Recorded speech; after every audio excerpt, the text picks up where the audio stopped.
In 5, 4, 3, 2. Good night, everyone, and get ready because it's time for the late chip at the video store.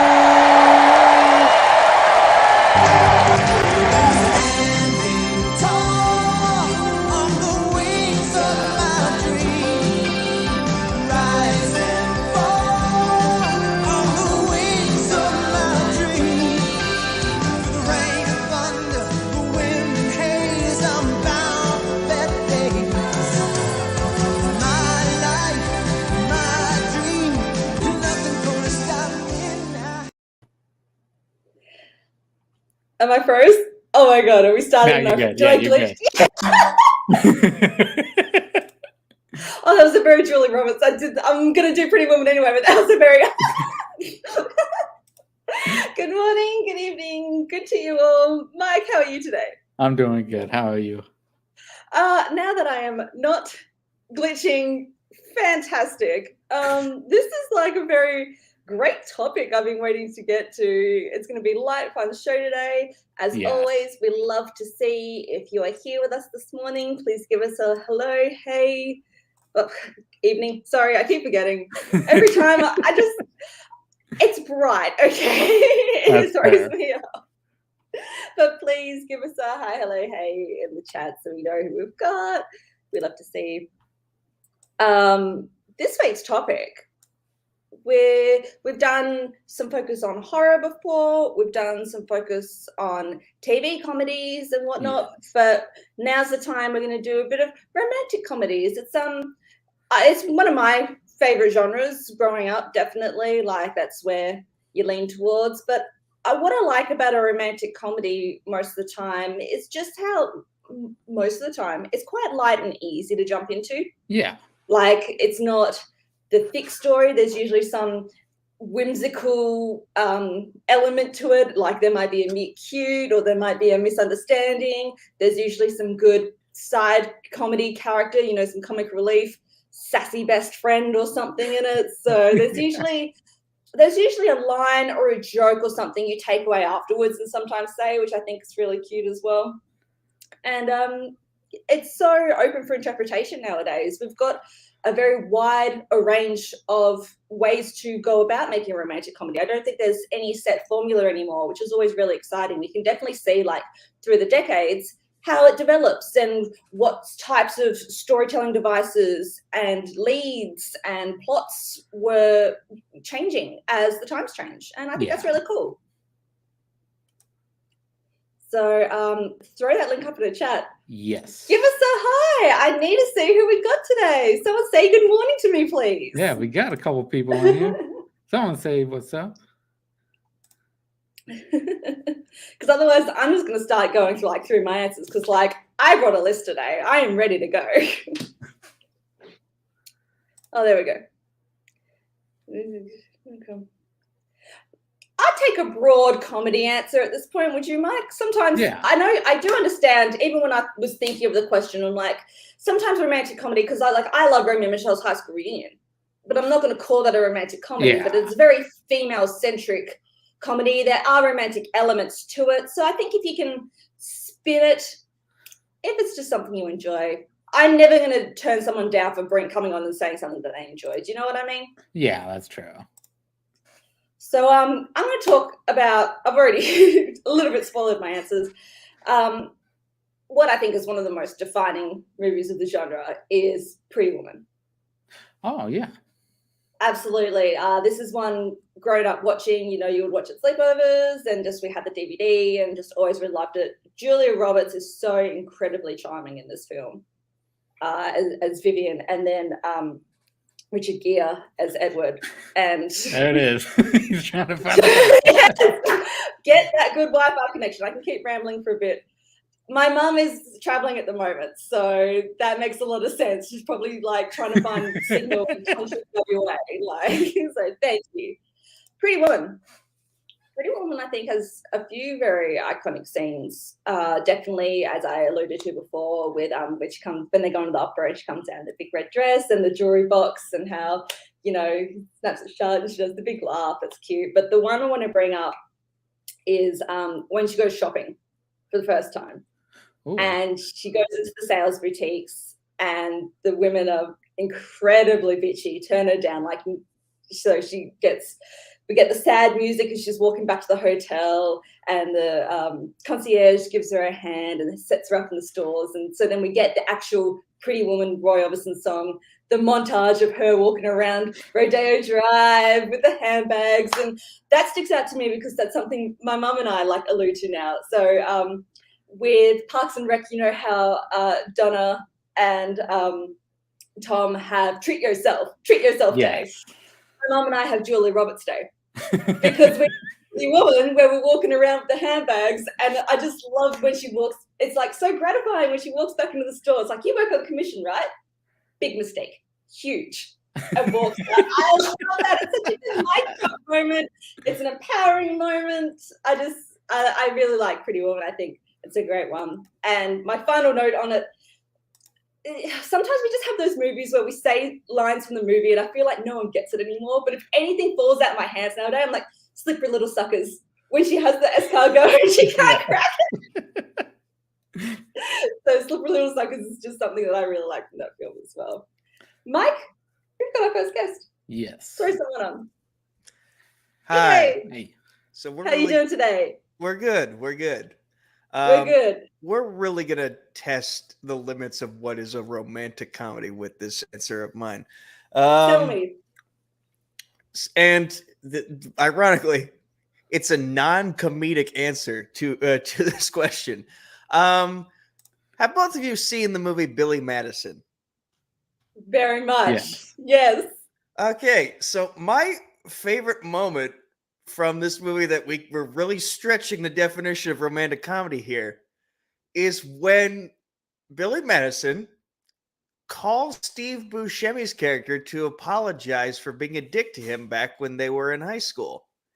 And then Steve Buscemi crosses Billy Madison's name off of the hit list for here's everybody who's ever given me shit.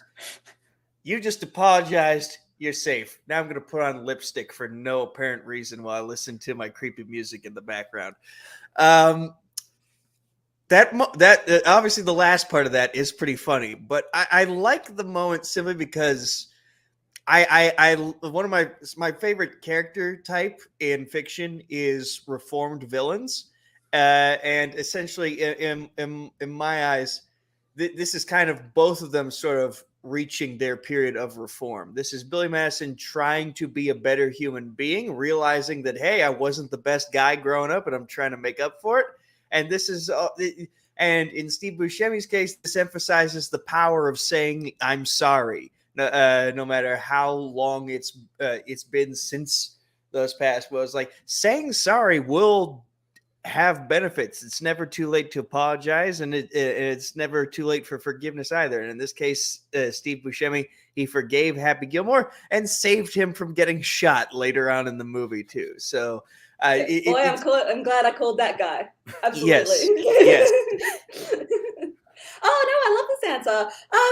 Loose interpretation of romantic comedy, but there is a very good romance in it, so I'll pay it. I agree. I watched this somewhat recently in the last few months, and that moment I was like, oh wow, we really, in the early 90s, in what could sort of be described as a bit of a silly or stupid sort of humor, it's not the most highbrow film, I did think that was actually a quite human, tender, real moment. And we sort of see that more nowadays with the effects of bullying and high school and whatnot, people going back. But in the early 90s, I don't know how much that was actually being portrayed in film. So I actually really appreciated that. Mike, what do you think of this choice?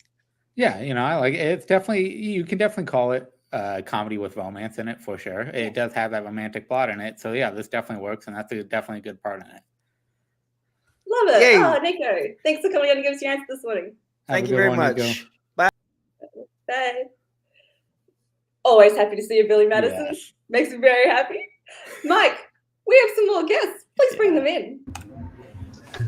We've got Robert and Jez. Hi. Hey, it's Friday night, and it's time to be at the video store. Picking up movies, talking about them with my wifey. I love it. Thank you for coming on this evening. Give us your answer. What's your favorite moment in a romantic comedy? I will let the better half go first. Sure. Thank you. Thanks for having us. Hello, everyone. So for me, I think my favorite moment in a romantic comedy actually comes from the movie The Sweetest Thing. This is a pretty raunchy, dirty movie. It came out really in my formative years. I probably saw it when I was a bit too young to see it, probably. It had some really good characters, really strong characters in there. I like how it was mostly female centric. And we have a bunch of movies that really target the male audience. I think this was a really nice, refreshing one to have. But the scene itself that I'm referring to is Selma Blair's character. Towards the end of the movie, gets stuck like a fish on a lure. There's a bunch of people in the background making the moment even much more traumatizing than it already is. Her friends come to the rescue and suggest a couple of maybe singing some songs to relax. Loosen the throat. Yeah. The song is "Relax, Don't Do It" by to Hollywood, but there's a couple of suggestive lyrics in there that don't really suit the situation. It's not going to help at all. So then Cameron Diaz's character recommends "I Don't Want to Miss a Thing" by Aerosmith, which is a fantastic song. It's like one of my favorite songs. That to me is very romantic. Everybody starts doing the kind of flash mob, and you get to hear everybody, including Selma Blair's character, singing, "I Don't Want to Miss a Thing," and that was by far the best moment for me. This is a pick I never saw coming, but I love it. I thought it would really speak to Mike for sure. Oh yeah. Oh, 100%. Oh, Jess, I'm very much in the same boat. Like, I saw it way too young. Like, going back and revisiting the film, I'm like, wow, I did not understand what was happening here when I first saw it, but now that is interesting. But absolutely, it's a tender moment, and I do love what you're saying. Like, it is about the female friendships predominantly in the film, and those three do have a lot of really good chemistry together. So that is a really good moment when, like, and as you said, like the whole of the city starts singing with her, and like you get the triumphant music at the end, so it's playing on those tropes. So I love it. Mike, what are your thoughts on this one?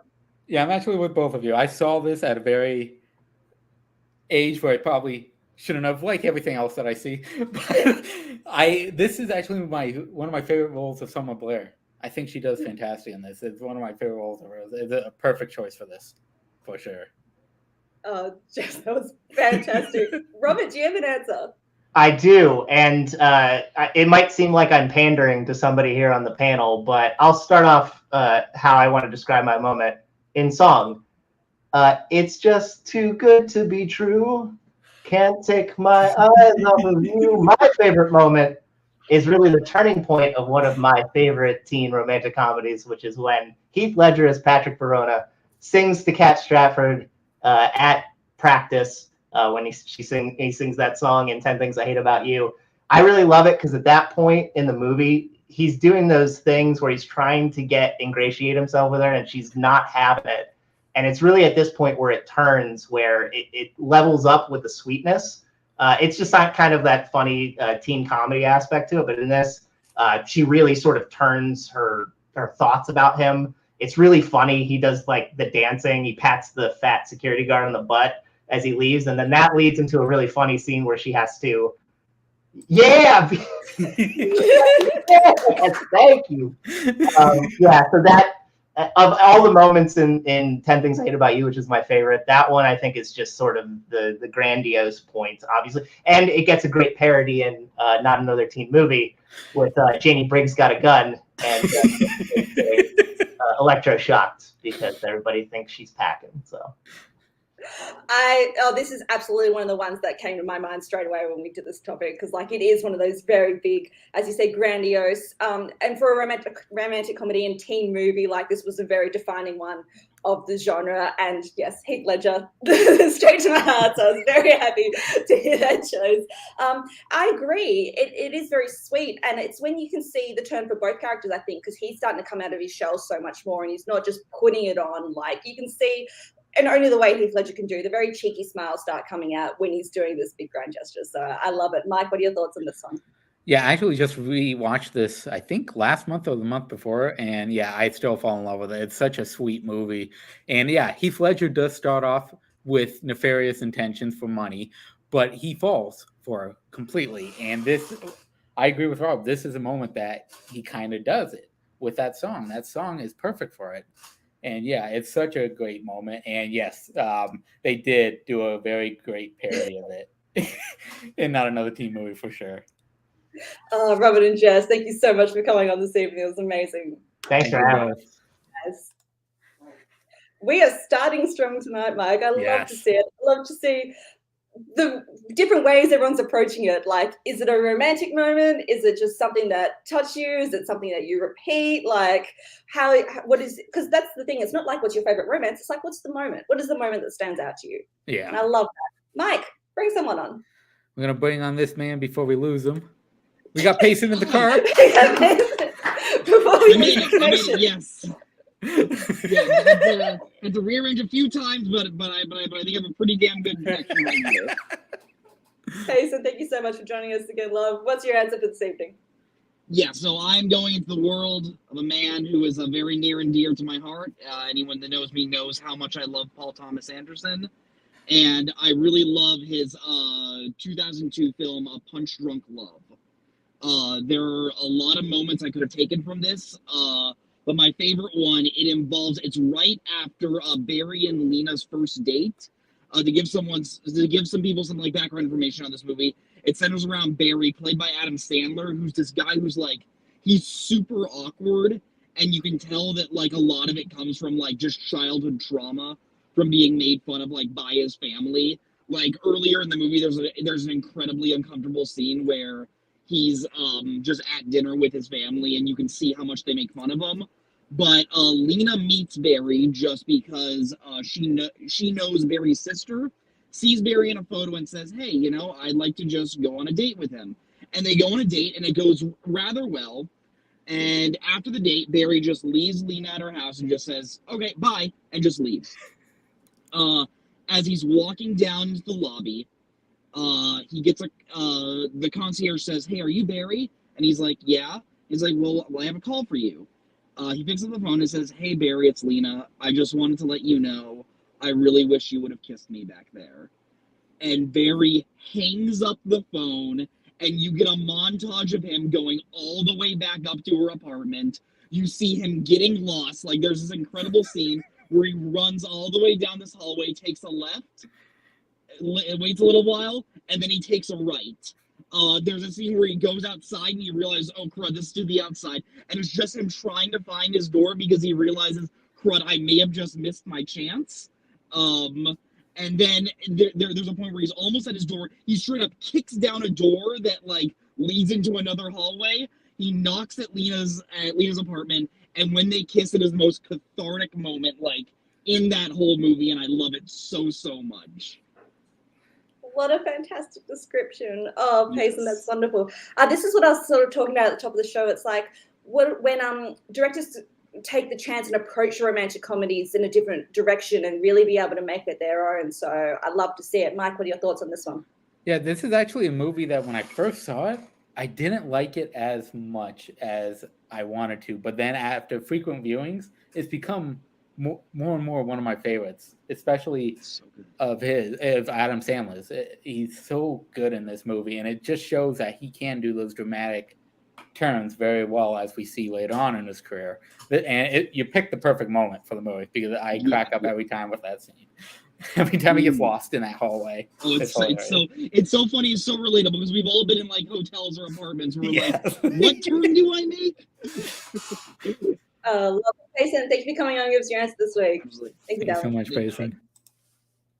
Love it. And I definitely echo what Melissa said.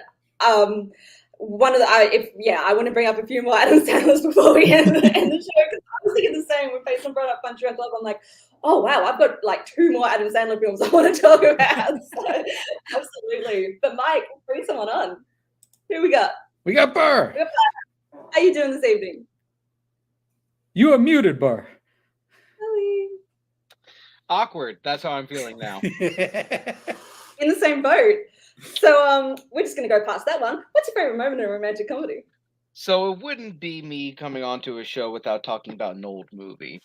I'm going to talk about a film by a little-known director by the name of Billy Wilder called Some Like It Hot. There's to set the scene up a little bit. So these two guys go on the run after witnessing a murder, like a murder scene, very violent.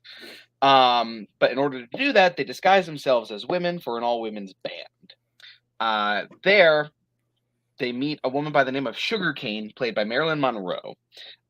Tony Curtis's character Joe falls completely head over heels for her.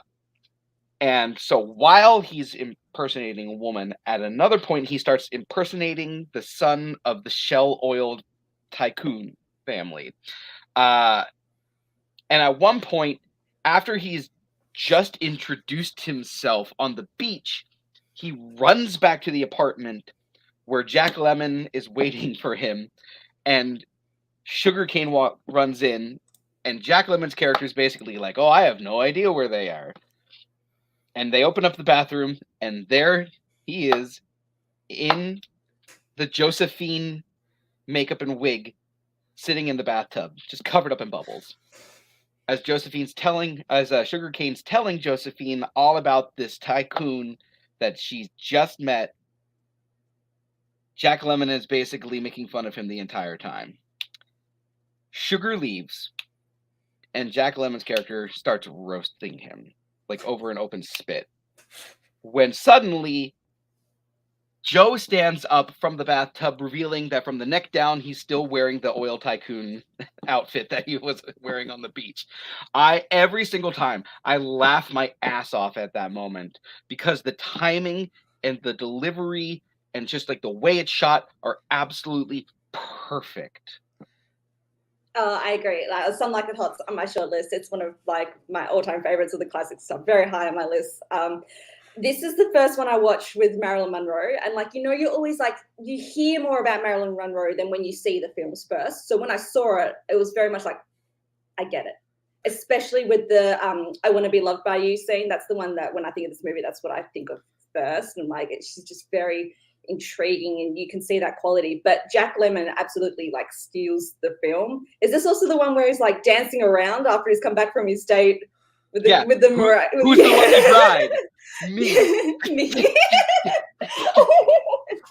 And of course the ending, as Jake brought up, like the ending, nobody's perfect. It's not like one of those classic cinema films. But absolutely, I love this choice. Mike, what are your thoughts on this one? Yeah, I actually agree with you, Kelly. I think Jack Lemmon does steal this movie in the best way possible. Such a fan, and the scene you picked, fucking great choice for this. This is a great moment.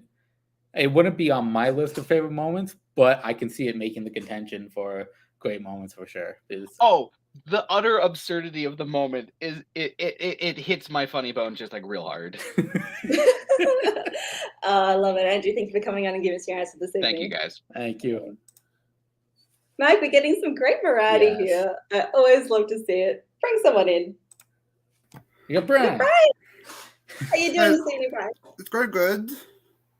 Give us your answer. What's your favorite moment in a romantic comedy? I'm going with the very first rom-com I've seen, the very first R-rated film I've seen, is going with The For Real Virgin. The whole the whole Agent of Aquarius scene, like the end where Steve Carell's character finally lost virginity, that ending with the whole Agent of Aquarius, you got like all the characters singing along, and it's one of my favorites.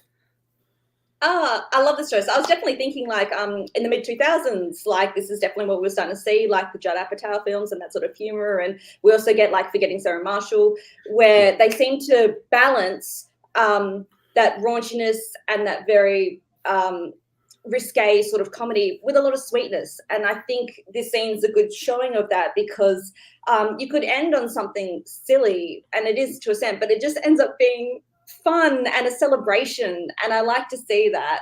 So Steve Carell, this is a movie I did not think I would like, and ended up really liking, because Steve Carell is that very sweet character. So you're happy for him and follow his journey and whatnot. So I love this. Mike, what are your thoughts on this one? Yeah, this is actually one of my favorite endings in an Apatow film because of how sweet it ends.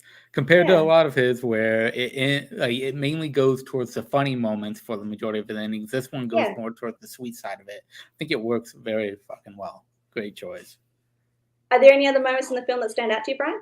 Also, the body waxing sequence. Yeah. Yeah. That is the one that you see in the trailers that got passed around them. Kelly Clarkson. Like, and it's true that they actually did it. That was like what they were taping it as it was happening. Yes, true. yes, they were. Yes, they was. Yes. Oh, that's insane. That's it's a great method acting. I love it. Brian, thank you for coming on and giving us your answer this evening. No problem. Thank you, Brian. I love it. So again, we're like mixing up our decades, we're back forth new, male romantic leads, female romantic leads. A lot of movies that also have a lot of good friendship moments in it, which I love to see. Yes. You know, it's not just about the two romantic leads. Sometimes it's about the group of friends and as well as like the journey of the film and the self-discovery of your protagonists, which is cool. Especially a group of friends that turn out to be bigger stars later on in the late 2000s and later in the new decade. Oh yeah, when I'm watching Freaks and Geeks for the first time, I'm like, whoa, Yeah. like whoa, even minor characters turn out to be major. Mike, bring someone on. So we do have someone because I see some water in the distance. So when we got water, we got to have a boat. We gotta have boats. How you doing this evening, doll? I'm doing good. So, what's your favorite moment in a romantic comedy? All right, I'm going with a moment that is not only like a top moment in a romantic comedy for me. I'm also going with a moment that is, in my opinion, maybe the funniest scene of the 2010s. And I'm going with the fight scene from Crazy Stupid Love. Oh, yeah. I think that scene, I didn't mean to do back-to-back Steve Carell with Brian, but anyway, we're doing double Adam Sandler and double Steve Carell, apparently. But anyway, that scene, when every single plot thread just comes back into play with Steve Carell and Julianne Moore and Ryan Gosling and Emma Stone. Ryan Gosling realizing that Emma Stone's dad is Steve Carell.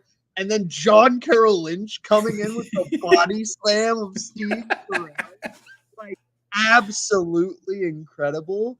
And then, then Kevin Bacon showing up and everyone just giving the turn of like, huh? Like, incredible.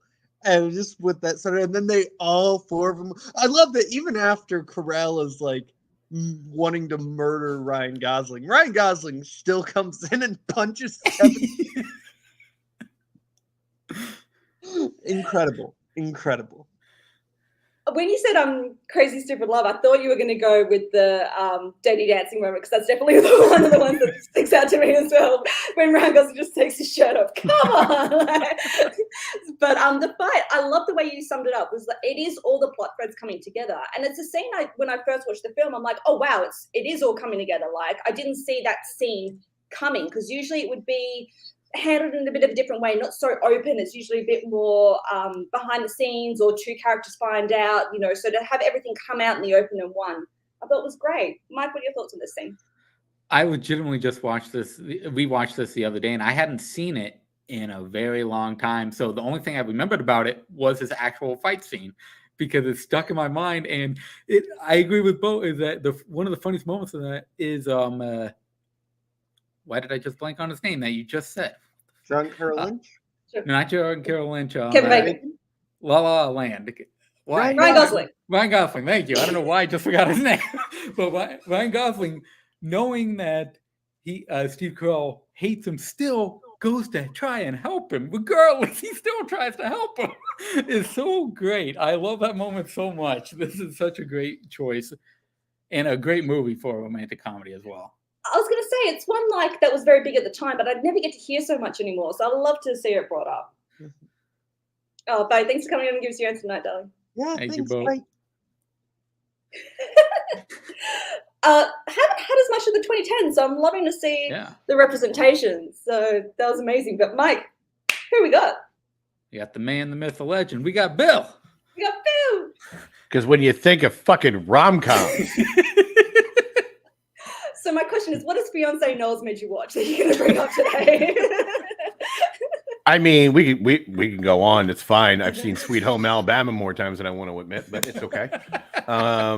But no, I will bring up a rom-com I love that I made her watch that she was less than impressed with, but it happens. So little little backstory here. One of my favorite shows growing up was The State on MTV. Like, I loved The State. It was real absurdist kind of comedy.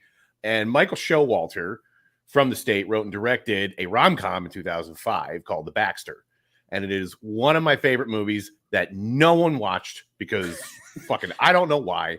And if you look at the murderer's row of people in this film, it's obscene. It's like the main people are Michael Showalter, Michelle Williams, and Elizabeth Banks, and Justin Theroux. Like, that's your whole thing. But the premise of the movie is Michael Showalter is like the good guy in every rom-com that's always dumped at the end. Like, and it's just, but that's his whole life. Like, there's this whole scene where he's just describing, like, yeah, this is what happened with my first girlfriend, and all these epic breakups that he's had because they've turned into like their big moment of this girl and her ex-boyfriend, and like he was left in the lurch. And it's just really funny. And I love that whole concept. But there's a fantastic scene, and I watch it, I crack up every time. And it's his fiance, Elizabeth Banks, has come over with their wedding planner, Peter Dinklage, who is killing it. He is in this movie for 5 minutes and owns every minute of it. And the whole idea is like they're planning the wedding. It's like, oh, so we filled out a questionnaire. He did not do this. Like Michael Showalter, because he had like a Michelle Williams over the night before because she broke up with her boyfriend or whatever. And like, so he's like a mess because he's trying to hide the fact that she's in the apartment. And he's given the worst answers to this thing. And you would think like Elizabeth Banks is playing this like she just got punched in the face. And just like every answer is just an insult. Just Peter Dinklage is playing off of this. I just cry laughing every time I watch this scene. It's so funny. I love this movie, and more people should love this movie.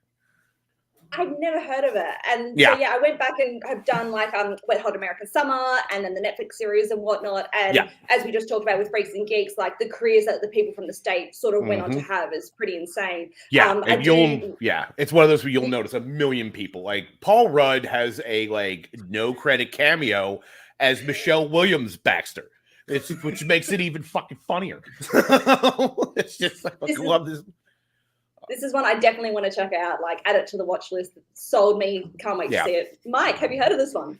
I have actually heard of it. I have not seen it though, but I'm always up for very random Peter Dinklage walk-ons because he's the best in every time he shows up randomly in movies.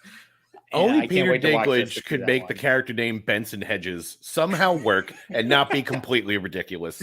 And it's just so funny. It is. It's a good time. I need more people to watch this movie and make me feel better about myself. So sold. If you're watching the show, give it a go. Yeah. Follow up. I think Fiance Knowles, my favorite that she made me watch was the thriller scene from 13 Going on 30. I love that. That was that is so adorable. Absolutely. Bill, thanks for coming on and giving us your answer this evening. All right. Thank you, Bill. Mike, who we got? We got Melissa. Hello. How you doing this evening? I'm doing pretty good. How are you guys? Very good. What's your favorite moment in a romantic comedy? So we talked about some Adam Sandler's movies, but we haven't talked about The Wedding Singer. Wedding Singer! And it has to be when he sings to Drew Barrymore on the plane. I cry every single time. I literally watched it last night with my husband, just that scene. I was crying. It's so dumb, but like I'm such a hopeless romantic, and like I just think that is such a sweet scene, him singing to her. So that's my favorite.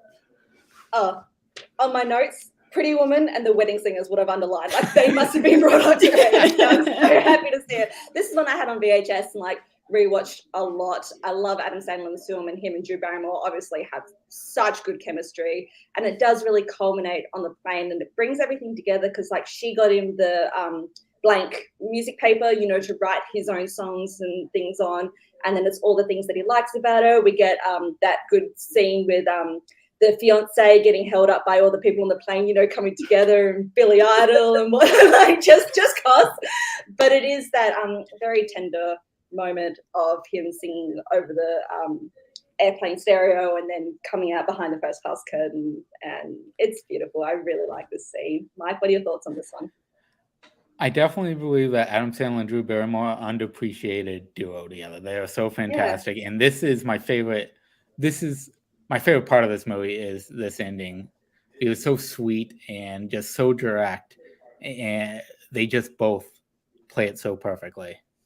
Yes, because she does as well. Like she could be over the top with it, but it just seems extremely sincere in the way. Like, yeah, I love this choice. Yeah, awesome. Melissa, thanks for coming on and giving us some more Adam Sandler this evening. I love it. I know. Oh, I'm so happy that got brought up. I was like, please, like before we end the show, I must. That's why I underlined it. Like, I can't go up without speaking about The Wedding Singer because we talked about Billy Madison earlier, so that's more like very early days Adam Sandler, and then we had Punch Drunk Love, where it's that more like a bit serious or actor moment, you know. Yeah. But I do love this in between of The Wedding Singer. I think it might Happy Gilmore. Oh, my favorite Adam Sandler role of him performing. And then of course, like you've got the moment of when he's performing his song on with the guitar on stage. Oh, you yeah. know, I think that's one that I still quote to this day. So love it. Mike, do we have someone else? Are they ready? We will see because they're going to crash the car or not. Let's go. We got Spence. You're are muted, Spence. Fuck. All right. Hey. Are you right to give us your answer, or do you want a second? Oh no, I'm good. I do this all the time. What's your answer, darling? I do want to break like my character for a second and shout out the Walls of Jericho bit from It Happened One Night. Absolutely. I just love it. It's just brilliant writing. But I have to go with legitimately. It's the scene starts with my favorite quote from a film of all time, which is, "Oh Thomas, she has cut my strings. I am unmanned, unmended, and unmade like a puppet in a box." It's from Shakespeare in Love, when right before Shakespeare begins to question like who is Thomas and how he's just waxing poetic about how much he loves Viola, and every part of her, who she is and how she looks, is just perfection to him, and she's leading him on like, please feed me more. It's just amazing, and it just ends with him finally questioning it, and just the writing of it is perfection. I love it so much. I love this answer. I haven't seen Shakespeare in Love too much. Like, it's definitely one I need to go back and have another look at. But I know I really enjoy it whenever I watch it. And it is something, if you love that theatre, if you love Shakespeare, especially if you love that style of writing, like that definitely hits to your heart. And as you're saying, like it's so well written, like it's captivating. It's just an absolutely like even the way you were just reciting it then, I thought was great. Very interesting. Mike, what are your thoughts on this one? So this movie, I've refused to see for a very long time because of the little movie called Saving Private Ryan. But I did watch it, a couple years ago, and I will admit, I enjoyed it. It was good. Yeah. It was a good movie, and this is a standout part of it for sure. I think Ben Affleck does kill it in this movie. He does exceptionally well. And yeah, this is a good romantic comedy for sure. In terms of random Ben Affleck cameos and period pieces, this isn't his best work. Spence, thank you for coming on and giving us your answer this evening, darling. Thank you, Spence. I'm not crashing the car. Bye. Bye. Not what I was expecting, but I love it. Okay, Mike, you haven't even given your answer. Yeah. Oh, we've covered this.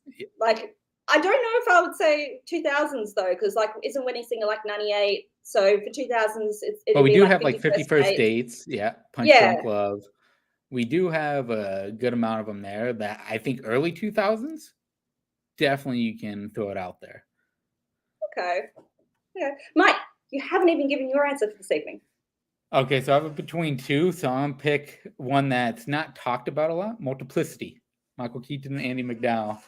And they have a part in there where one of the clones of Michael Keaton is in bed with his wife. And they're like, it looks like they're about to sleep together. And the real Michael Keaton comes in and kicks him out. And then he goes in the room with him and the third Michael Keaton. And he starts questioning him. Were you trying to sleep with my wife? It's just the three back and forth between the three Michael Keatons, which are exceptional. This is one of my favorite Michael Keaton roles because he has to play so many different versions of himself. And they're so unique. Everyone is so unique, and it's so hilarious the back and forth that he does between all. And the one that's just there in the moment is just like kind of egging both of them on, which is hilarious. But yeah, it's one of my favorite romantic comedies, and Michael Keaton is an underappreciated lead actor for sure. I agree. I do like when he's doing a more softer comedic role. Yeah. Like I do think he shines. He's got that everyman quality that really comes through. Not the Andy McDowell movie I thought we were going to come up today. Groundhog Day, Bill Murray. Oh yeah, another great one.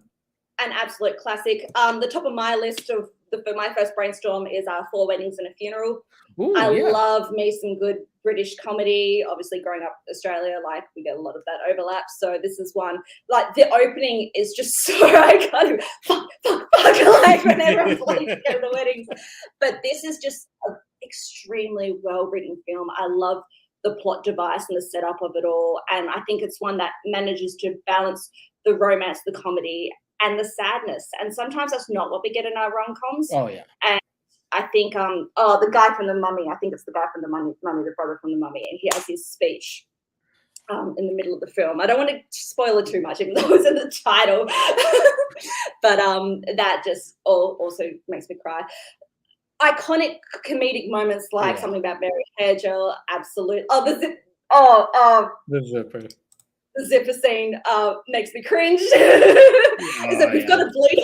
Is that the something like that? Like, I love that Spence brought up It Happened One Night. I've definitely got that one. That's similar to what I was speaking with Marilyn Monroe. It's like when you see Clark Gable on the side of the street eating the carrots, and that's like the Bugs Bunny inspiration. Do you know what I mean? Yeah. Like you do get those classic cinema moments, and I'm like, oh, this is the blueprint. This is what set us up. So I do really enjoy It Happened One Night. I'm surprised. We've talked about Adam Sandler being like a romantic lead. We haven't talked about actresses so much. And for me, my romantic comedy leading actress is going to be Audrey Hepburn. Ooh, I think she knocks it out of the park so much. We've got Sabrina when she's standing in that Givenchy dress, like when she comes back from France and no one knows who she is. Like, I love that. You've got definitely the one that stands out the most is Breakfast at Tiffany's. I mean, I have that big Audrey Hepburn poster. I've dressed up in that dress. Like that is definitely one that is super important to my heart. So what I like from that film though is when she's sitting on the balcony strumming her guitar and singing Moon River. I think that's just absolutely beautiful. She's got like her hair up in the hair towel and whatnot because we've only seen her so done up at this point. So to see her very stripped back and vulnerable and sweet, I think that's a perfect moment.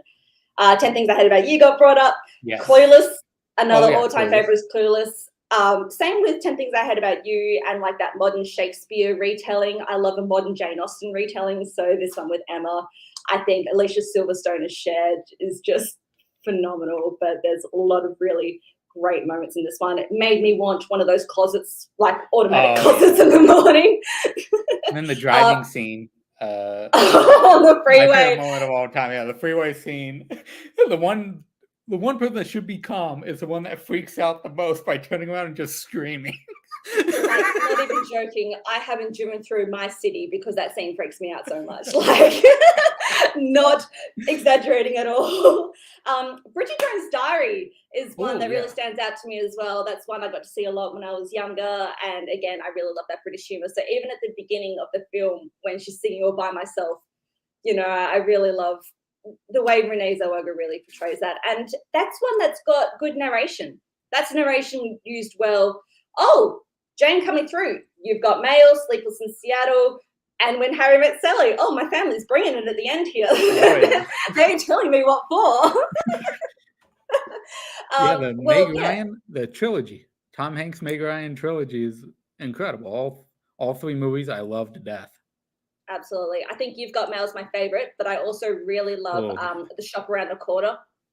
And when you see The Shop Around the Corner references in You've Got Mail, I really love that. Yes. But that's one I've just rewatched recently, and I love like what a time capsule of a movie You've Got Mail is. And I love it. Like you see that AOL and the dial-up, and, like just having to go home and log on, you know, was the thing, not just having your phone in your hand all the time. So it's a movie we wouldn't get so much nowadays, but I love it. When Harry Met Sally, that is one that I think defined rom-coms for the longest time. Yeah.